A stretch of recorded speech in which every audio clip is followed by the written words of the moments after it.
Hello student,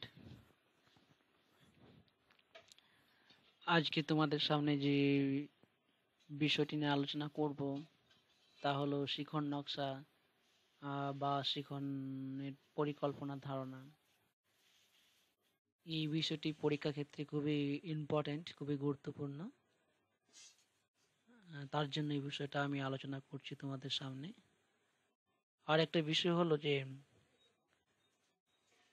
এই রেকর্ডিংটা এমনভাবে শোনাচ্ছে যেন আমি নাকে আমার কথাগুলো নাক দিয়ে বেরোচ্ছে। আসলে এটা রেকর্ডিং এর সমস্যা। একটু কষ্ট করে আর কি শুনে নিও। হ্যাঁ, যাই হোক, আমি শুরু করছি। এই শিখন নকশা বা শিখন পরিকল্পনার ধারণা আমাদের শিক্ষাক্ষেত্রে এই বিষয়টি কিন্তু খুবই গুরুত্বপূর্ণ। যদি তোমরা কোনোদিন বিএড করো তাহলে এই শিখন নকশা বা শিখন পরিকল্পনা ধারণা সম্পর্কে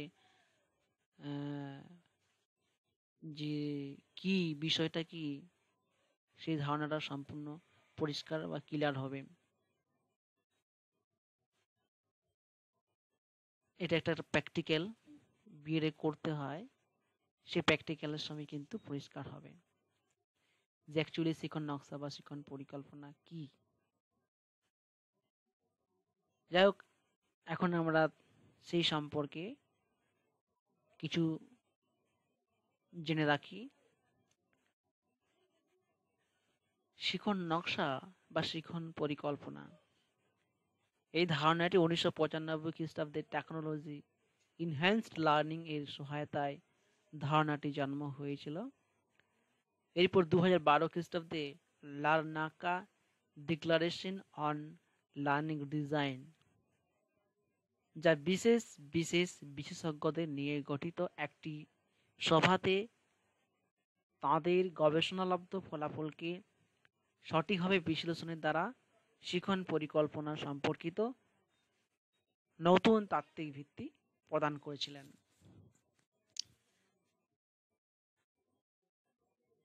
যে তাহলে আমরা কি জানলাম যে 1995 খ্রিস্টাব্দে কিন্তু এই ধারণাটি জন্ম নিয়েছিল, লার্নিং ডিজাইন।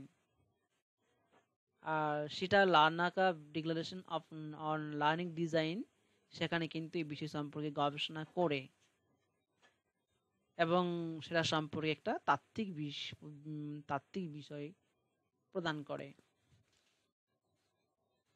শিখন নকশা বিদ্যালয়ের নির্দিষ্ট সময়সীমার মধ্যে নির্ধারিত শিক্ষার লক্ষ্য শিক্ষার্থীদের পৌঁছে দেওয়ার জন্য শিক্ষক মহাশয়ের পাঠদান প্রক্রিয়ার সুনিশ্চিত ও লিখিত রূপটি হলো শিখন নকশা বা শিখন পরিকল্পনা। শিক্ষার্থীদের পৌঁছে দেওয়ার জন্য শিক্ষক মহাশয় একটা পাঠদান করে, সেই পাঠদানটা সুনিশ্চিত এবং লিখিত একটা রূপ, সেটাকেই বলা হচ্ছে শিখন নকশা বা শিখন পরিকল্পনা। শিখন নকশা বা শিখন পরিকল্পনার সংজ্ঞা বিভিন্ন শিক্ষাবিদ, বিভিন্ন অভিজ্ঞ ব্যক্তি এই শিখন নকশা বা শিখন পরিকল্পনা সম্পর্কে বিভিন্নভাবে সংজ্ঞা প্রদান করেছেন। যেমন অ্যাগস্টিন হো 2002 তিনি একটা সংজ্ঞা দিয়েছেন যে শিখন নকশা বা শিখন পরিকল্পনা হলো শিখন সম্পর্কিত বিভিন্ন কার্যকলাপ যা শিক্ষার্থীদের মধ্যে শিখন সম্পর্কিত অভিজ্ঞতাকে ত্বরান্বিত করতে সাহায্য করে থাকে।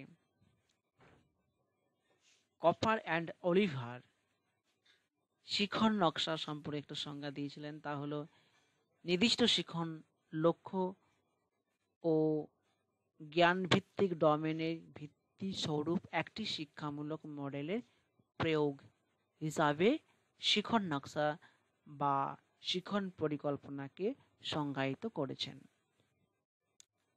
এখানে একটা কথা বলেছে যে ভিত্তিক ডোমেনের ভিত্তি স্বরূপ। ডোমেন কি? নাও বেঞ্জামিন ব্লুম তিনি 3টি ডোমেনের কথা বলেছিলেন শিক্ষাক্ষেত্রে। এই 3টি হলো কগনিটিভ ডোমেন বা জ্ঞানমূলক, ইফেক্টিভ ডোমেন বা অনুভূতিমূলক এবং সাইকোমোটর ডোমেন বা মনসঞ্চালনমূলক ভিত্তি। এই তিনটি ভিত্তি নিয়েই একটা শিক্ষামূলক মডেল তৈরি হয়। সেই মডেলের উপরে বেশ করেই কিন্তু শিখন নকশা তৈরি করা হয়। এটা কপার অ্যান্ড অলিভার বলেছেন।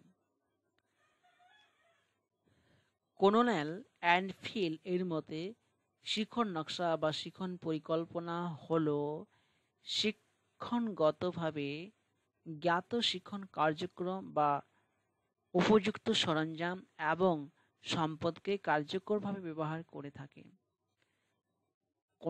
কোনোনেল অ্যান্ড ফিল এখানে শিখন নকশা বলতে কি বুঝেছে, যে শিখন নকশা হলো এখানে জ্ঞাত শিখন কার্যক্রম, আমরা যে শিখতে গিয়ে যে জ্ঞানটা অর্জন করছি সেই জ্ঞানটা কিভাবে আমাদের ক্ষেত্রে কার্যকর হচ্ছে যখন শিক্ষক শিক্ষণীয় বিষয়বস্তুটা আমাদের সামনে উপস্থাপন করছে। যা উপযুক্ত সরঞ্জাম এবং সম্পদ। উপযুক্ত সরঞ্জাম বলতে কি বোঝাচ্ছে? উপযুক্ত সরঞ্জাম বলতে যে শিক্ষক শিক্ষার্থীদের সামনে যে পঠনীয় বিষয়বস্তুটি বা পাঠদান বিষয়বস্তুটি উপস্থাপন করবেন, সেই বিষয়বস্তুটা উপস্থাপন করতে গিয়ে তিনি বিভিন্ন ধরনের সরঞ্জাম পদ্ধতি প্রয়োগ করে থাকেন। পদ্ধতি বলতে বক্তৃতা পদ্ধতি, আলোচনা পদ্ধতি, প্রতিপাদন পদ্ধতি, যাকে বলা ডেমনস্ট্রেশন পদ্ধতি, এই বিভিন্ন পদ্ধতি কিন্তু ব্যবহার করে থাকেন। আর সরঞ্জাম বলতে কি? সরঞ্জাম বলতে এখানে বোঝানো হয়েছে টিচিং এইডস।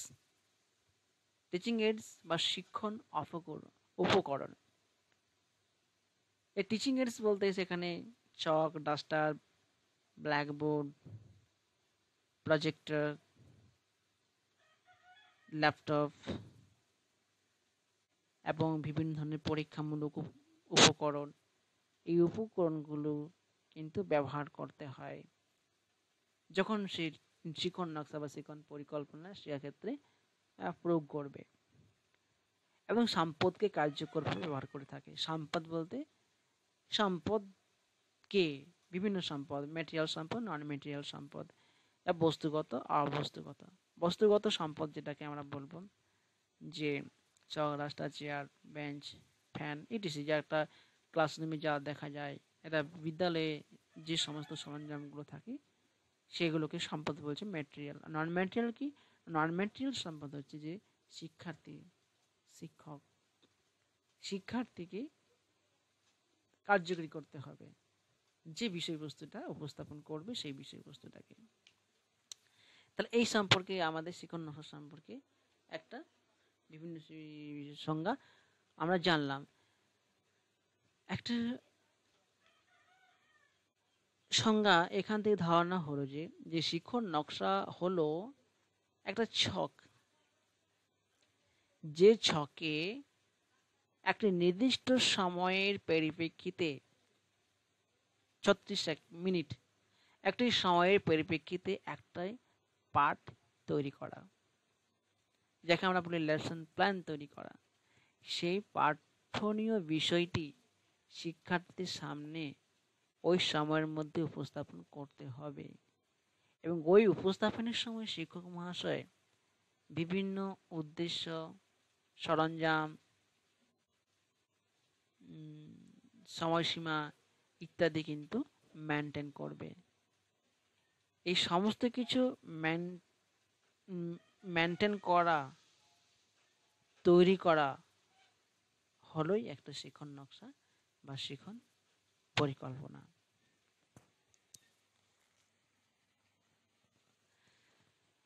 এই শিখন নকশা ও শিখন পরিকল্পনা আলোচনা করতে গিয়ে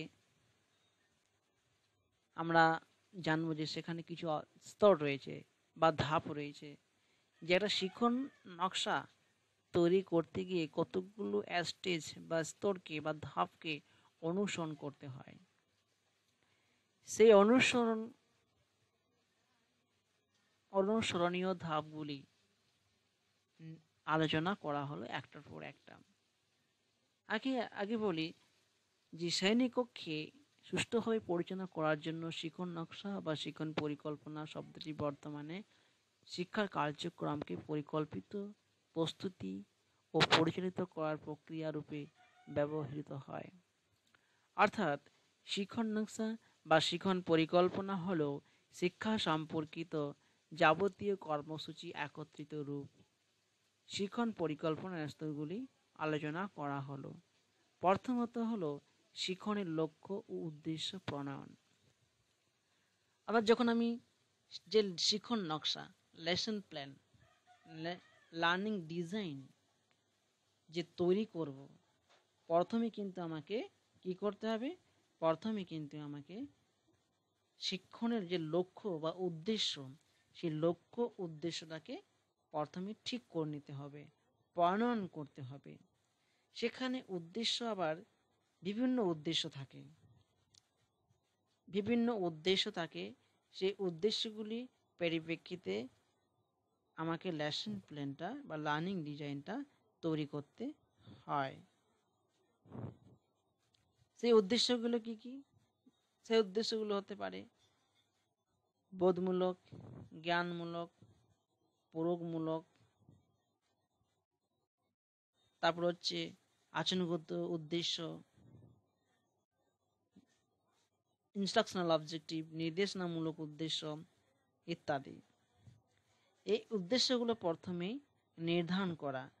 যে পঠনীয় বিষয়বস্তুটা আমি তৈরি করব বা আমরা তৈরি করব বা শিক্ষার্থী তৈরি করবে, সেই পঠনীয় বিষয়বস্তুটা যেন শিক্ষণের লক্ষ্য উদ্দেশ্যকে সামনে রেখে তৈরি করা হয়।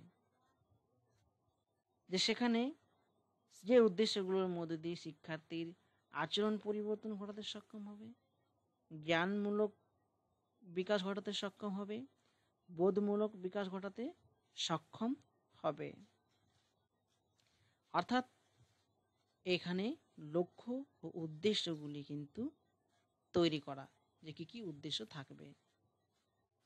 ওকে, দ্বিতীয় পয়েন্ট হচ্ছে যে পাঠের প্রেক্ষিতে শিক্ষার্থীদের বিশ্লেষণ।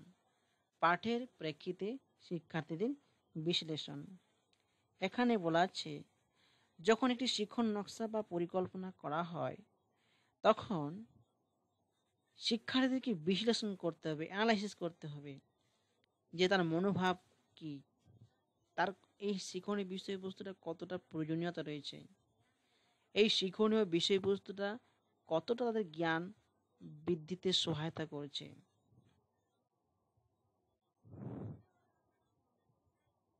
কতটা লক্ষ্য অর্জন করতে সহায়তা করবে।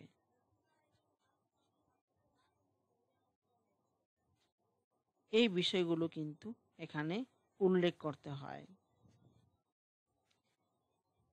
এখানে বলা আছে যে বর্তমান পাঠের প্রেক্ষিতে শিক্ষার্থী সাধারণ বৈশিষ্ট্যগুলি ও প্রারম্ভিক আচরণ সুনিশ্চিত করার জন্য কিছু প্রশ্ন করা হয়ে থাকে। এখানে যে তাদের প্রারম্ভিক আচরণগুলো জানার জন্য, শিক্ষার্থীদের সাধারণ বৈশিষ্ট্যগুলোকে জানার জন্য তাদের কিছু প্রশ্ন করা হয়। সেই প্রশ্নগুলো কিন্তু পাঠের পরিপ্রেক্ষিতে প্রশ্ন করতে হবে, শিক্ষার্থীকে বিশ্লেষণ করতে হবে যে তারা কোনটাতে আগ্রহী, কোনটা মনোযোগী করতে পারবে, কোনটা তারা বুঝতে পারবে, কোনটা তারা জানতে ইচ্ছুক। এই প্রশ্নগুলোর পরিপ্রেক্ষিতে শিক্ষার্থীদেরকে বিশ্লেষণ করা। 3 নম্বর পয়েন্টে বলা হচ্ছে যে শিক্ষণ সহায়ক উপকরণ প্রস্তুতি নির্বাচন। তাই প্রথমে আমরা কি করলাম? শিক্ষার লক্ষ্য উদ্দেশ্যগুলোকে, শিক্ষণের লক্ষ্য উদ্দেশ্যগুলোকে প্রণয়ন করলাম। সেই উদ্দেশ্য ও লক্ষ্যগুলো শুধু প্রণয়ন করলে হবে না, শিক্ষার্থীদেরকে বিশ্লেষণ করতে হবে যে তারা কতটা বুঝতে সক্ষম হবে, জানতে সাহায্য করবে, কতটা মনোযোগী হবে। তারপরে জানার পরে কি করা হবে? শিক্ষণ সহায়ক উপকরণ, মানে শিক্ষণে সাহায্য করবে যে সমস্ত উপকরণ, সেই উপকরণগুলো প্রস্তুত করা এবং নির্বাচন করা। বিভিন্ন ধরনের শিক্ষণ সহায়ক আছে, ঠিক আছে, বিভিন্ন ধরনের পদ্ধতি আছে। সেই পদ্ধতিগুলো কিন্তু নির্বাচন করতে হবে এবং সেই নির্বাচন অনুযায়ী সেগুলোকে প্রস্তুতি করতে হবে। যেমন আমি একটা উদাহরণ দিয়ে বোঝাচ্ছি যে আমি হয়তো শিখন পড়াবো, শিখনের প্যাভলভের থিওরি পড়াবো। এই প্যাভলভ থিওরিতে পড়ার জন্য আমার কি কি উপকরণ দরকার, সে উপকরণগুলো কিন্তু আমাকে নির্বাচন করে নিতে হবে, এবং নির্বাচন করার পর সেই অনুযায়ী একটা উপকরণ প্রস্তুত করতে হবে যে কোন সময় কোন জিনিসগুলো বা উপকরণগুলো ব্যবহার করা উচিত। ওকে, এ হচ্ছে শিখন সহায়ক উপকরণ প্রস্তুতি ও নির্বাচন। অর্থাৎ এখানে আরেকটা কথা বলি যে এই ধাপে আরেকটা কিছু করা হয় যে নির্বাচিত একক বা উপ এককটিকে শিক্ষার্থীদের সামনে সঠিক ও সাবলীলভাবে শ্রেণীকক্ষে উপস্থাপন করতে কী ধরনের শিখন সহায়ক উপকরণ ব্যবহার করা হবে তা নির্দিষ্ট করা। 3 নাম্বার বলছে শিখন কৌশল। শিখন কৌশলে কি বলছে? তো শিখন কৌশলে বলা হচ্ছে যে নির্বাচিত একক ও উপ এককটি, একক উপ এককটি কি?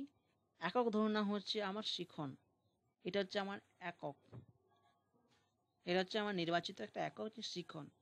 এবং শিখনের ভিতরে যে পার্টগুলো রয়েছে যেমন শিখনের সংজ্ঞা, শিখনের বৈশিষ্ট্য, শিখনের উপাদান, শিখনের বিভিন্ন থিওরি, এইগুলো কিন্তু এক একটা হচ্ছে উপ একক। ওকে, যে নির্বাচিত একক হচ্ছে আমার শিখন একক, এককটা হচ্ছে আমার শিখন। উপকরণ উপ এককগুলি কি কি না, উপ একক হচ্ছে যে শিখনের ভিতরে যে পার্টগুলো রয়েছে, অংশগুলো রয়েছে, যেমন শিখনের সংজ্ঞা, শিখনের বৈশিষ্ট্য, শিখনের প্রকৃতি, শিখনের উপাদান, শিখনের তত্ত্ব, এই তত্ত্বগুলো এই তত্ত্বগুলিকে বলা হবে বা এই মানে বিভাগগুলোকে বলা হবে উপ একক। অর্থাৎ নির্বাচিত একক বা উপ এককটির জন্য নির্দিষ্ট শিখন কৌশল এই ধাপে নির্বাচন করা হয়ে থাকে। শিখন লক্ষ্য অর্জনের উপর ভিত্তি করে শিখন কৌশল নির্বাচন করা হয়ে থাকে। এবার শিখন কৌশল, যে কোন কৌশলে সে পড়াবে আর কি, সেই কৌশলগুলো কিন্তু এখানে টেকনিক, স্ট্র্যাটেজি যাকে বলেন, নকশা, যে বক্তৃতা পদ্ধতি পড়াবে না ডেমনস্ট্রেশন পদ্ধতি পড়াবে না গ্রুপ ডিসকাশনের মধ্যে পড়াবে না কি বলছে অনলাইন মেথডে পড়াবে, এই যে কৌশল, এই কৌশলগুলো কিন্তু নির্বাচন করা সেই উপ এককগুলোকে পড়ানোর জন্য। তারপরে বলছে মূল্যায়নের নকশা। তাহলে আমার কি হলো, আমার লক্ষ্য নির্ধারণ হয়ে গেল, আমার লক্ষ্য অনুযায়ী শিক্ষার্থীদেরকে বিশ্লেষণ করা হলো এবং সেই শিক্ষার্থীর বিষয় অনুযায়ী আমার যে শিখন সহায়কের যে উপকরণগুলো কী কী লাগবে কী লাগবে না সেগুলো নির্বাচন করা হলো, এবং উপকরণ নির্বাচন করার পরে আমি কোন কৌশলে শিখনটাকে পড়াবো শিক্ষার্থীর সামনে সেই কৌশলগুলোকে নির্বাচন করা হয়ে গেল। আমার এগুলো হয়ে যাওয়ার পরে আমি কি করব, একটা মূল্যায়ন করব। কি মূল্যায়ন করব? যে মূল্যায়ন পরিকল্পনা শিক্ষণ নকশা পড়ার একটি গুরুত্বপূর্ণ কাজ। এখানে কি শিক্ষার্থীর বয়স, শিক্ষণের উদ্দেশ্য ও বিষয়ের উপর ভিত্তি করে মূল্যায়ন নকশা নির্ধারণ করা হয়ে থাকে। কি কি বললাম? শিক্ষার্থীদের বয়স অনুযায়ী, শিক্ষণের উদ্দেশ্য অনুযায়ী এবং যে বিষয়বস্তুটা আমি নির্বাচন করব সেই বিষয়বস্তু অনুযায়ী আমি কিন্তু নকশাটাকে মূল্যায়ন করব। যাতে যে নকশাটা, যে উদ্দেশ্যটা আমি নির্ধারণ করেছি বা যে লার্নিং ডিজাইনটা তৈরি করছি সেই লার্নিং ডিজাইনটা ওই বয়সী শিক্ষার্থীদের ক্ষেত্রে বোধগম্য হবে কিনা, আমি যে শিখন উদ্দেশ্যগুলো নির্ধারণ করেছি সেই উদ্দেশ্যগুলো আদৌ ফুলফিল করতে পারবে কিনা, ফুলফিল করতে পারবে না, আমি যে উপ এককটা নির্বাচন করেছি সেই উপ এককটা আমার নির্দিষ্ট সময়ের মধ্যে এবং শিক্ষার্থীদের সামনে বোধগম্য হবে কিনা, এই সম্পর্কে একটা মূল্যায়ন করা, আমি মূল্যায়ন তুমি বিভিন্নভাবে করতে পারো। তাহলে আমার মূল্যায়ন হয়ে গেল। এখন 6 নাম্বার পয়েন্টে বলছে যে সংশোধনী পাঠের দ্বারা দুর্বলতা দূরীকরণ। এখানে কি বলছে, শিক্ষার্থীদের মূল্যায়নের উপর ভিত্তি করে তাদের শিখন আচরণগুলির ক্ষেত্রে দুর্বলতাগুলিকে নির্ধারণ করা হয়ে থাকে। যে মূল্যায়ন প্রক্রিয়ার মাধ্যমে শিক্ষার্থীদের পাঠ্য বিষয়বস্তু দুর্বলতাগুলোকে সঠিকভাবে চিহ্নিত করা যায় ও কি পরিমাণ কেন এই দুর্বলতা, কি ধরনের প্রতিকারমূলক ব্যবস্থা গ্রহণ করা হবে উচিত, একেই বলা হচ্ছে যে ডায়াগনস্টিক ইভালুয়েশন।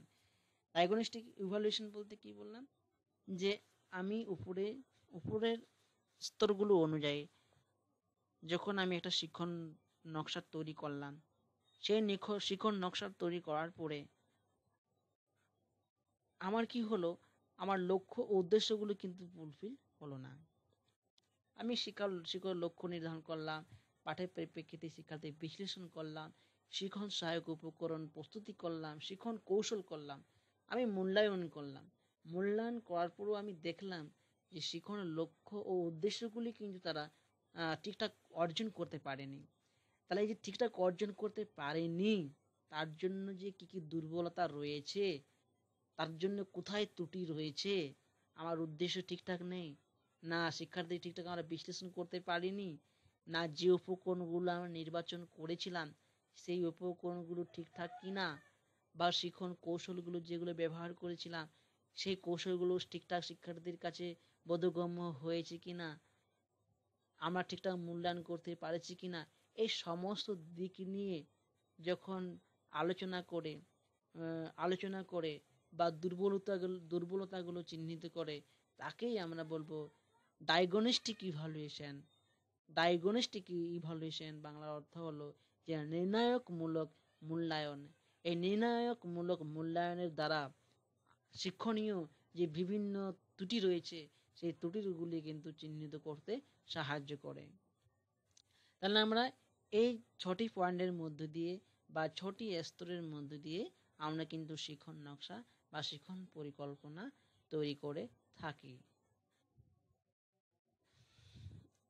থ্যাংক ইউ শোনার জন্য। এই কোশ্চেনটা খুবই গুরুত্বপূর্ণ, না বুঝতে পারলে আমাকে বলবে, আমি সেটাকে তোমাদের সামনে পরিষ্কার করার জন্য আমি চেষ্টা করব।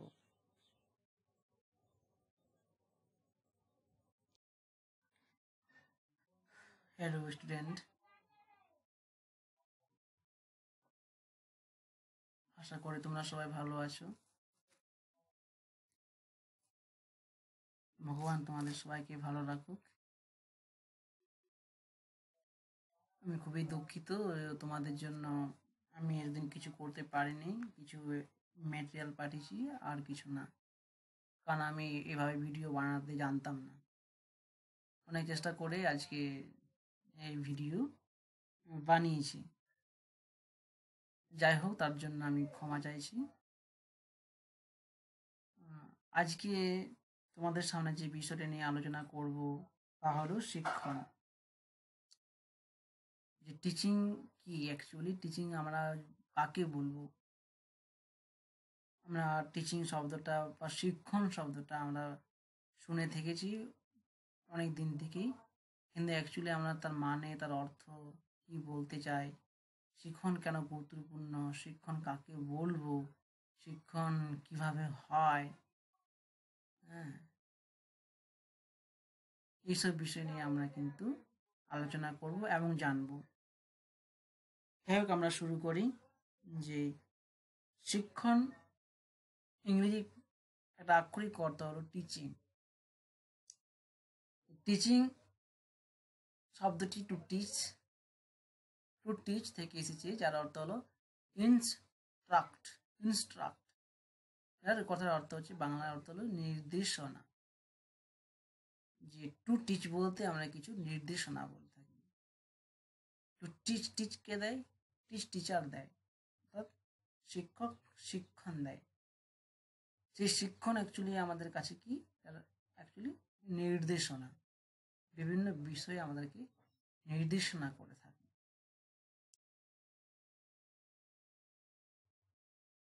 এই গেল আমাদের প্রথম, যে শিক্ষণ আমাদের শব্দটি কোথা থেকে এসেছে এবং কি তার অর্থ দাঁড়াচ্ছে। যে শিক্ষা প্রক্রিয়ায় একটি গুরুত্বপূর্ণ অংশ হলো কিন্তু শিক্ষণ। শিক্ষণ শব্দটি যদি আমরা সাধারণ অর্থে দেখি, তাহলে তার অর্থ জানবো যে কর্মসূচি শিক্ষণের সহায়তা করে তাই হলো শিক্ষণ। তাই তো, কি বললাম, যে কর্মসূচি শিক্ষণের সহায়তা করে তাই হলো শিক্ষণ। দ্বিতীয় বুলেটে শিক্ষণের অর্থ বলতে বুঝিয়েছি process in which one individual makes something known to another individual. যে শিক্ষণ হলো একটা প্রক্রিয়া যেখানে one individual make something known, যে কিছু জানতে সাহায্য করে এই যে অন্যান্য ব্যক্তিদেরকে। এই শিক্ষণ শব্দটি একটা সংকীর্ণ অর্থ রয়েছে যা জন অ্যাডাম কিন্তু বলেছেন কি তা, টিচিং ইজ এ বার্বলার প্রসেস। শিক্ষণ হলো একটা দ্বিমুখী প্রক্রিয়া। দ্বিমুখী প্রক্রিয়া, দুটো মুখী মুখী এখানে আলোচনা হয়। একদিকে থাকবে টিচার, অন্যদিকে থাকবে স্টুডেন্টস। এই শিক্ষক ও শিক্ষার্থীর পারস্পরিক ক্রিয়া মিথস্ক্রিয়ার মধ্যে দিয়েই কিন্তু শিক্ষণ প্রক্রিয়া সম্পন্ন হয়। তারপর এটা আলোচনা করা হয়েছে teaching is a tripolar process, broad meaning, এটা কিন্তু ব্যাপক অর্থে, যার অর্থ হলো কিন্তু ত্রিমুখী প্রক্রিয়া।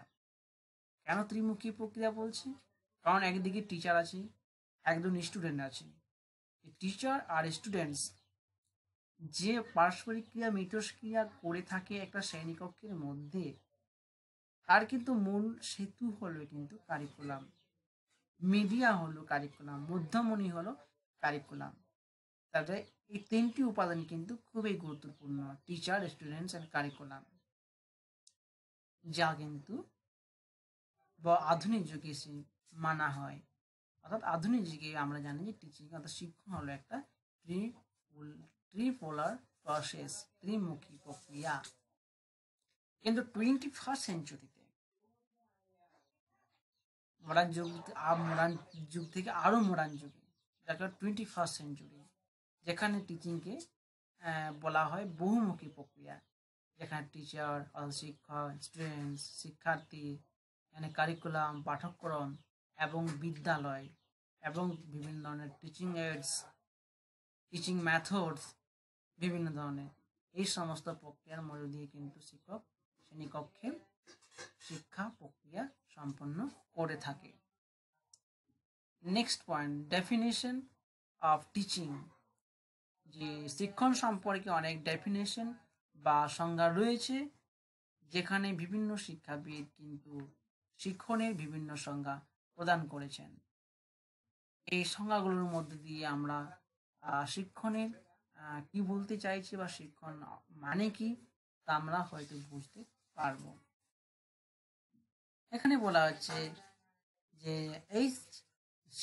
মরিসনের মতে 1934, teaching is an intimate contact between a more mature personality and less mature one which is designed to further the education of the latter. কি বলা হচ্ছে যেখানে যে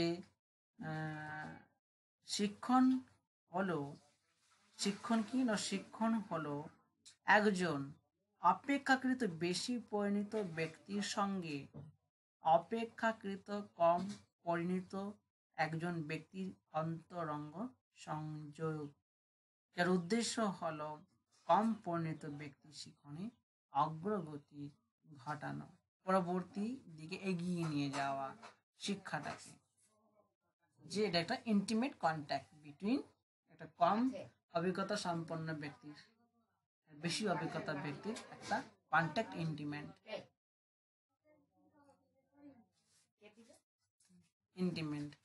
এনএল গ্যাগে বলছে যে শিক্ষণ হলো যে teaching is a form of interpersonal influence aimed at changing the behavior potential to another person। যে শিক্ষণ হলো আন্তর্ব্যক্তির প্রভাব বিস্তারের প্রক্রিয়া, যার মূল উদ্দেশ্য হলো ব্যক্তির আচরণ পরিবর্তন সাধন। Teaching is a form of interpersonal influence aimed to teaching the behavior potential of another person। শিক্ষণ হলো একটা কি, শিক্ষণ হলো একটা আন্তর্ব্যক্তির প্রভাব বিস্তারের প্রক্রিয়া, যার মূল উদ্দেশ্যটা কি না, যার মূল উদ্দেশ্যটা হলো ব্যক্তির আচরণগত পরিবর্তন সাধন। BD Smith teaching is a system of action intent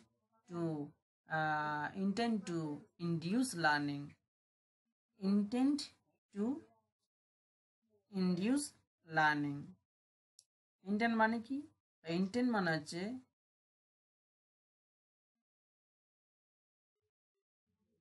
intended মানে মনো মানে নির্দিষ্ট লক্ষ্যে পৌঁছায়। ইন্টেন্ডেড অভিপ্রেত teaching is system of action intended to induce learning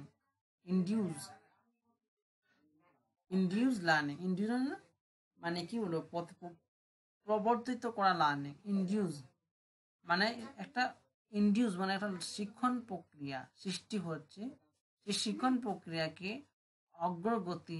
অগ্রগতি এগিয়ে নিয়ে যাওয়ার যে প্রক্রিয়া, সেই প্রক্রিয়াটাকে আমরা বলবো একটা শিক্ষণ বা অভিপ্রেত করাটাই হচ্ছে একটা শিক্ষণ। আলবার্ট আইনস্টাইনের মধ্যে বলছে, the supreme art of teaching is to awaken joy in creative expression and knowledge. Albert Einstein কি বলছে, যে আলবার্ট আইনস্টাইনের মতে যে শিক্ষণ হলো একটা আর্ট, যেখানে শিক্ষার্থীরা অ্যাওয়েকেন জয় একটা আনন্দের মধ্য দিয়ে ক্রিয়েটিভ এক্সপ্রেশন কিছু নতুনত্ব প্রকাশ ঘটায় এবং নলেজ ঘটায়। অর্থাৎ আলবার্ট আইনস্টাইন শিক্ষণ সম্পর্কে বলতে চাইছে যে যেখানে শিক্ষার্থীরা একটা আনন্দের সৃষ্টির মধ্য দিয়ে নতুনত্ব কিছু প্রকাশ ঘটায় এবং নলেজের সৃষ্টি করে,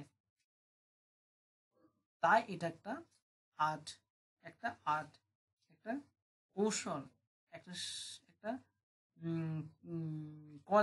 কলা, যেখানে শিক্ষার্থীরা আনন্দের মধ্যে দিয়ে নতুনত্ব কিছু সৃষ্টি করে এবং নলেজ সৃষ্টি করে।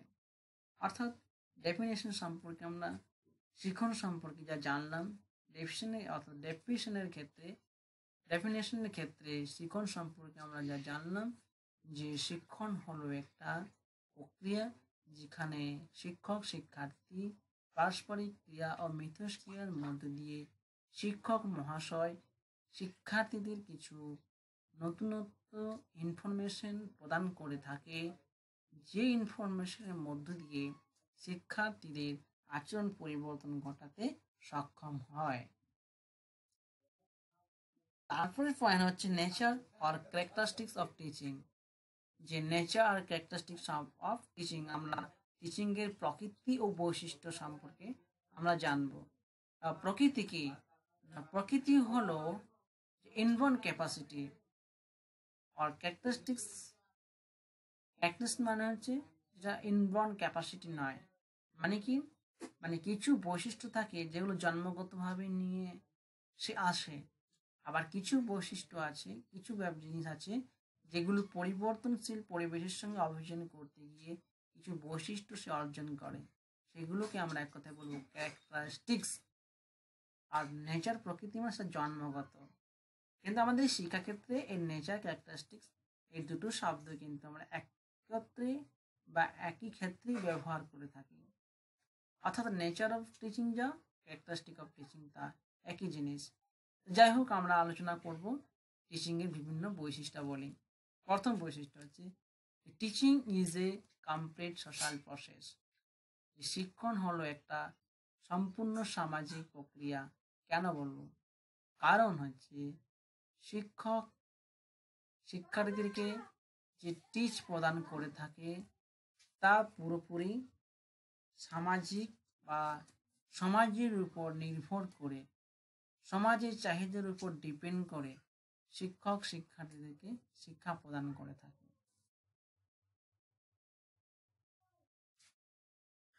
শিক্ষা প্রক্রিয়া কিন্তু তখনই সম্ভব যখন সোসাইটি তাকে অ্যাকসেপ্ট করে নেবে, সমাজ সেটাকে অ্যাকসেপ্ট করে নেবে। নাদার কিন্তু টিচিং অ্যাকসেপ্ট না করলে সেটা কিন্তু আমরা টিচিং বলবো না। দ্বিতীয় পয়েন্ট হচ্ছে যে teaching is A giving information. যে শিক্ষণ হলো একটা তথ্য প্রদানকারী প্রক্রিয়া। কেন? টিচিং এর মধ্য দিয়ে শিক্ষক বিভিন্ন ধরনের ডেটা সংগ্রহ করে, সেই ডেটাগুলোকে একত্র করে ইনফরমেশন বা তথ্য তৈরি করে। সেই তথ্যগুলি শিক্ষক শিক্ষণের মধ্য দিয়ে শিক্ষার্থীদের সামনে উপস্থাপন করে উপস্থাপন করে তাই এটি হলো একটা গিভিং ইনফরমেশন প্রসেস বা তথ্য প্রদানকারী প্রক্রিয়া। নেক্সট হচ্ছে 3 নম্বর হচ্ছে teaching is an interactive process. যে শিক্ষণ হলো একটি পারস্পরিক মিথস্ক্রিয়া প্রক্রিয়া। কেন পারস্পরিক মিথস্ক্রিয়া প্রক্রিয়া? কারণ আমরা জানি যে শিক্ষার 4টি উপাদান: শিক্ষক, শিক্ষার্থী, পাঠ্যক্রম এবং বিদ্যালয়। এই বিদ্যালয়ের মধ্য দিয়েই শিক্ষক যে শিক্ষণ প্রদান করে থাকে শিক্ষার্থীদের, তা কিন্তু 4টি উপাদানের পারস্পরিক মিথস্ক্রিয়ার মধ্য দিয়েই সম্পন্ন হয়। তাই এটি একটি ইন্টারঅ্যাক্টিভ বা পারস্পরিক মিথস্ক্রিয়া পদ্ধতি। 4 নম্বর পয়েন্ট হচ্ছে teaching is a process of development and learning. যে শিক্ষণ হলো একটা বিকাশমূলক প্রক্রিয়া এবং শিখন প্রক্রিয়া। কেন বিকাশমূলক প্রক্রিয়া বলবো? টিচিং এর মধ্য দিয়ে শিক্ষার্থীদের সর্বাঙ্গীন বিকাশ ঘটে, যেমন কগনিটিভ, এফেক্টিভ, সাইকোমোটর। আবার অন্যদিকে বলা যায় সামাজিক, বৌদ্ধিক, তাৎক্ষণিক, নৈতিক। আমাদের শ্রেণীকক্ষের মধ্যে নৈতিক বিকাশ ঘটে, সামাজিক বিকাশ ঘটে, তাৎক্ষণিক বিকাশ ঘটে, মানসিক বিকাশ ঘটে, ফিজিক্যাল বিকাশ ঘটে। তাই শিক্ষণ কি একটা আমাদের বিকাশমূলক প্রক্রিয়া। এবং এটা কেন এটা কিন্তু লার্নিং প্রক্রিয়া। কেন লার্নিং প্রক্রিয়া? টিচিং যে দেন তা হলো টিচার টিচিং প্রদান করে, কিন্তু লার্নার বা শিক্ষার্থী লার্ন করে, অর্জন করে। টিচিং তখনই সম্ভব যদি লার্নাররা লার্ন অর্থাৎ গ্রহণ না করে, যদি তারা না শিখন প্রক্রিয়া সম্পন্ন না করে, তাহলে কিন্তু টিচিং সম্ভব নয়। তাই টিচিং একটা হলো ডেভেলপমেন্ট প্রক্রিয়া এবং লার্নিং প্রক্রিয়া। 5 নম্বর পয়েন্ট হচ্ছে teaching causes A change in behaviour. যে শিক্ষণ হলো আচরণ পরিবর্তনের কারণ শিক্ষণ এমন একটি প্রক্রিয়া যা শিক্ষার্থীদের আচরণের পরিবর্তন ঘটাতে সক্ষম। শিক্ষক শিক্ষাদান করে এবং শিক্ষাদানের সাথে সাথে শিক্ষক বিভিন্ন ধরনের জ্ঞান প্রদান করে থাকে, যে প্রদানের দ্বারা শিক্ষার্থীদের আচরণ পরিবর্তন ঘটে থাকে। যিনি টিচিং করেন তিনার যে আচরণ, সেই আচরণগুলো শিক্ষার্থীরা অর্জন করে, যার ফলে তার আচরণ পরিবর্তন ঘটে থাকে। তাই টিচিং হলো একটা পরিবর্তনশীল আচরণের ফলাফল। নেক্সট হচ্ছে teaching is A art as well as science. Teaching কেন একটা আর্ট? আলবার্ট আইনস্টাইনের মতে যদি আমরা বলি যে আর্ট কেন, কারণ এটা আর্ট, একটা কৌশল, একটা শিল্পকলা। কারণ টিচিং শিক্ষার্থীদের সামনে শিক্ষকরা বিভিন্নভাবে উপস্থাপন করে একটা বিষয়বস্তু। একজন শিক্ষার্থী যা শিখাবেন, একই বিষয়বস্তু অন্যজন শিক্ষক তার মতো করে শিখাবেন। অর্থাৎ একটা টিচিং বিভিন্ন শিক্ষক বিভিন্নভাবে উপস্থাপন করবে, এটা কিন্তু কৌশল, তাই এটাকে আর্ট বলছি। অন্যদিকে বলা যায় যে আর্ট বলতে আমরা বুঝাই যেখানে কিছু নিয়ম নীতি থাকে, কিছু তাত্ত্বিক দিক থাকে, সেটাকে আমরা আর্ট বলবো। টিচিং এর কিছু একটা নিয়ম নীতি আছে এবং তাত্ত্বিক দিকে বেশি প্রাধান্য দিয়ে থাকে, তার টিচিং হচ্ছে একটা আর্ট। আর সায়েন্স কেন বলবো? সায়েন্স এমনি বলবো যে টিচ করা হয় ঠিকই, কিন্তু এটা সিস্টেমেটিক ওয়েতে করা হয়, একটা বৈজ্ঞানিক ভিত্তিতে করা হয়। যেমন পেডাগজি আমাদেরকে একটা সায়েন্টিফিকভাবে বলে দিয়েছে যে শিক্ষক কীভাবে শিক্ষার্থীদেরকে পড়াবেন, তা কিন্তু একটা সায়েন্টিফিক। বিভিন্ন লার্নিং থিওরিগুলো, যেমন প্যাভলভের theory, Skinner theory, gestalt theory, এই যে থিওরিগুলো একটা বৈজ্ঞানিক পদ্ধতিতে তারা কিন্তু বিশ্লেষণ করেছে যে কিভাবে শিখন আমাদের সম্ভব। এটা কিন্তু একটা টিচিং। হারবার্ট, মরিসন, ইনারা কিন্তু দেখিয়ে দিয়েছেন যে টিচিং একটা সিস্টেমেটিক ওয়েতে সম্ভব, তাই টিচিং একটা বৈজ্ঞানিক পদ্ধতি। 17 নম্বর বলছে যে teaching is A face to face encounter. শিক্ষণ প্রক্রিয়া কিন্তু একটা মুখোমুখি প্রক্রিয়া, কারণ শিক্ষণ মুখোমুখি প্রক্রিয়া। এই কারণেই বলা হয় যে মুখোমুখি না হলে শিক্ষণ প্রক্রিয়া কিন্তু সম্ভব নয়। আমরা অনলাইনে পড়ব, তাতে আমাদের কিন্তু বিভিন্ন ধরনের সমস্যা দেখা দেয়, আমরা ফিডব্যাক ঠিকঠাক পাই না, শিক্ষার্থীদের সমস্যা তারা বলতে পারে না, বলতে গিয়ে তাদের বিভিন্ন বাধা চলে আসে। এই জন্য কি শিক্ষণ কিন্তু একটা ফেস টু ফেস প্রক্রিয়া, যেখানে শিক্ষক শিক্ষার্থীদের মুখোমুখি হয়ে কোনো একটা পঠনীয় বিষয়বস্তুকে সম্পন্ন করে। 9 নম্বর পয়েন্ট হচ্ছে teaching is observable, measurable and modifiable. শিক্ষণ হলো একটা পর্যবেক্ষণযোগ্য, একটা পরিমাপযোগ্য এবং মডিফাইবেল, মডিফাই করা, পরিবর্তন করার একটা প্রক্রিয়া। এই টিচিং এর সাহায্যে শিক্ষার্থীদেরকে আমরা অবজার্ভ করতে পারি, পর্যবেক্ষণ করতে থাকি, তারা কি চায়, তারা কি বলে, তারা কি রকম, আমরা মেজার করি তাদের পারদর্শিতা, তারা কতটা শিখলো না শিখলো, আমরা কিন্তু পরিমাপ করতে পারি, তাদের মডিফাইবল করে, আর তাদের যে কোনটা ভুল কোনটা ঠিক, কোনটা তারা বুঝে নিতে পারছে তাড়াতাড়ি, তা কিন্তু শিক্ষণ প্রক্রিয়া দিয়ে কিন্তু এগুলো করা সম্ভব। আর টিচিং একটা হচ্ছে পর্যবেক্ষণযোগ্য, পরিমাপযোগ্য এবং পরিবর্তন করার যোগ্য একটা প্রক্রিয়া। Teaching is a skilled occupation. Every successful teacher is expected to know the general methods of teaching learning situation. যে শিক্ষণ হলো একটা কিন্তু একটা এটা সাকসেসফুল, একটা পরিপূর্ণ শিক্ষকের কাছে একটা খুবই গুরুত্বপূর্ণ, কারণ এই শিক্ষক শিক্ষার্থীকে যখন পড়ান, টিচিং লার্নিং সিচুয়েশনের ক্ষেত্রে যখন শিক্ষক শিক্ষার্থীকে পড়ান, তখন বিভিন্ন ধরনের একটা মেথড অটোমেটিক সৃষ্টি হয়ে যায় শিক্ষকের কাছে। শিক্ষক যখন পড়াচ্ছেন তখন তিনি একটা পদ্ধতি অ্যাপ্লাই করছেন, কিন্তু সেই পদ্ধতিতে শিক্ষার্থীরা ইন্টারেস্ট নয়, শিক্ষক কিন্তু মডিফাই করছেন, আরেকটা মেথড ব্যবহার করছেন, সেক্ষেত্রে দেখি শিক্ষার্থীরা কিন্তু ইন্টারেস্ট নয়, তিনি আরও বিভিন্ন ধরনের পদ্ধতি অবলম্বন করছে, বিভিন্ন পদ্ধতি অবলম্বন করে শিক্ষার্থী পড়াচ্ছে, যেই পদ্ধতিকে শিক্ষার্থীরা ইন্টারেস্ট বা আগ্রহী মনোযোগী হচ্ছে বা যেটা কেউ গ্রহণযোগ্য মনে করেছে, শিক্ষক মহাশয় সেই পদ্ধতি দ্বারা শিক্ষার্থীকে শিক্ষণ প্রদান করবে। তা এটা একটা স্কিল অকুপেশন, পেশার ক্ষেত্রে একটা দক্ষতা যা শিক্ষকদেরকে দিয়ে থাকেন, প্রদান করে থাকেন। নেক্সট পয়েন্ট হচ্ছে টিচিং ফ্যাসিলিটেটস লার্নিং।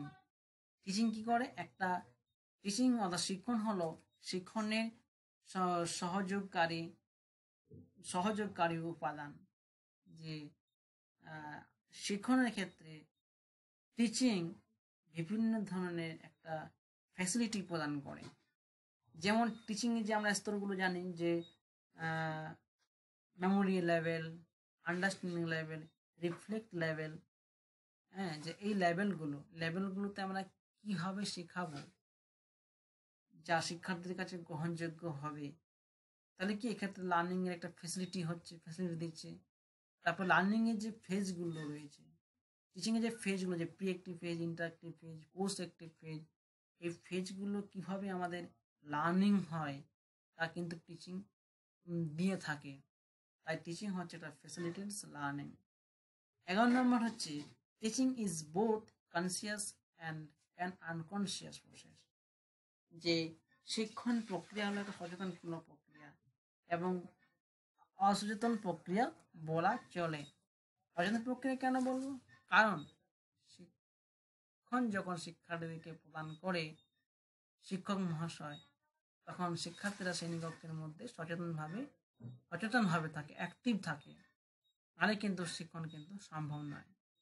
এটা আনকনসিয়াস প্রসেস কেন বলছে না? আনকনসিয়াস প্রসেস এই কারণেই বলছে যে টিচিং কিন্তু কনসিয়াস স্টেজে না থেকেও কিন্তু অবচেতন মনেও কিন্তু আমাদের শিক্ষণ প্রদান করে থাকে। Teaching is A from memory level and reflective level. Teaching হলো একটা মেমোরি স্তর এবং প্রতিবর্তনমূলক স্তর বা প্রতিক্রিয়ামূলক স্তর হতে শিক্ষণ প্রক্রিয়া সৃষ্টি হয়। এই শিক্ষণ প্রক্রিয়া মেমোরি স্তর এবং প্রতিক্রিয়া স্তরের থেকে সৃষ্টি। অর্থাৎ মেমোরি লেভেলে কিভাবে শিখন সম্ভব, রিফ্লেক্টিভ লেভেলে কিভাবে শিখন সম্ভব, তা কিন্তু টিচিং প্রদান করে থাকে। নেক্সট ওয়ান হচ্ছে যে teaching is a continuum of training, conditioning, instruction, indoctrination. Teaching হলো একটা কন্টিনিউয়াম ট্রেনিং, শিক্ষণ হলো একটা প্রশিক্ষণ। যা শিক্ষণ আমরা যখন বিভিন্ন ধরনের লার্নিং ডিজাইন তৈরি করে যখন আমরা শ্রেণীকক্ষে উপস্থাপন করি শিক্ষার্থীদের উপর, তখন কিন্তু একটা ট্রেনিং বা প্রশিক্ষণের সহায়তা করে। একটা কন্ডিশনিং, টিচিং বিভিন্ন শিক্ষণের ক্ষেত্রে একটা কন্ডিশনিং করে। ইনস্ট্রাকশন, বিভিন্ন ধরনের নির্দেশনা দিয়ে থাকে। এবং ইন ইন ইনডক্ট্রিশন। ইনডক্ট্রিশন মানে যে দীক্ষাদান, কিছু মত দীক্ষাদান আমাদের শিক্ষার্থীদের সামনে উপস্থাপন করে থাকে। উপরিক্ত বৈশিষ্ট্যগুলোর মধ্যে দিয়ে আমরা জানতে পারলাম যে শিখন একটা গুরুত্বপূর্ণ প্রক্রিয়া এবং শিখন কি বা শিখনের বৈশিষ্ট্য কি তা আমরা জানলাম। Thank you all of you for listening this class.